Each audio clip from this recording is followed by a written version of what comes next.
Strange, তুমি জেলে বসেও নামাজ পড়ো? তুমি না ক্রিমিনাল? জেলখানায় নামাজ পড়া নিষেধ আছে নাকি? আর আমি ক্রিমিনাল আপনারা কে কইছে? তুমি ক্রিমিনাল না হলে শুধু শুধু তোমাকে এখানে এনেছে? আনছে। আচ্ছা, আপনি এমন করে গায়ে ঘেসে বসতেছেন কেন? দূরে বসুন যায় না? আপনার মায়া মানুষ, লজ্জা শরম নাই? হোয়াট? লজ্জা? সেটা আবার কি? আমার না কোনো লজ্জা নেই। এই চলো না আমরা ডান্স করি। Let's dance. আরে আরে আপনার হাত ধরতেছেন কাজ তো। Come on, baby. আসো, দাঁড়াও। আল্লাহ আরে ডান্স করবো তো। স্যার স্যার, ইমানকে দেখে মনে হয় না সে চুরি করছে। ইমান খুব সহজ সরল একজন মানুষ, কিন্তু এই শহর বোকা মানুষদের জন্য না। ইমান যদি একটু চালাক চতুর হতো তাহলে তার চলার পথটা অনেক সহজ হতো। আসতে পারি? জি আসুন, বসুন।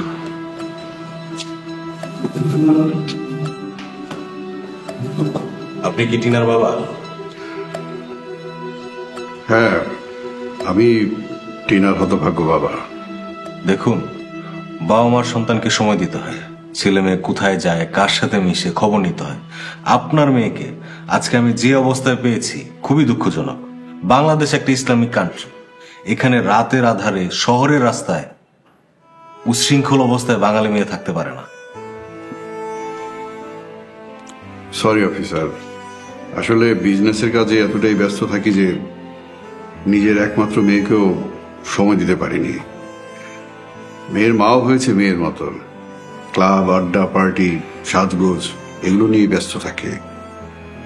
আসলে আমরা একই পরিবারে থেকে একে অন্যের থেকে অনেক দূরে।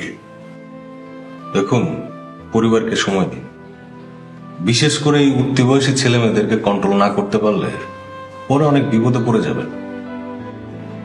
সেটাই। যাই হোক,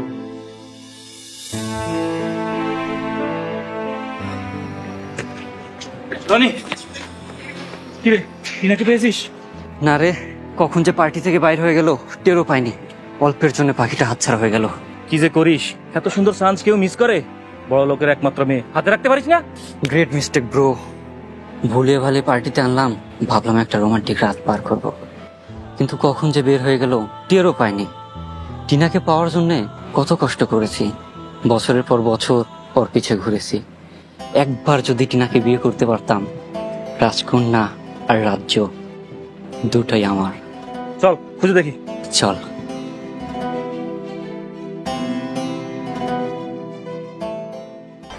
দেশ জুড়ে যে কোনো নম্বরে সর্বনিম্ন ক্যাশ আউট চার্জ শুধু নগদে।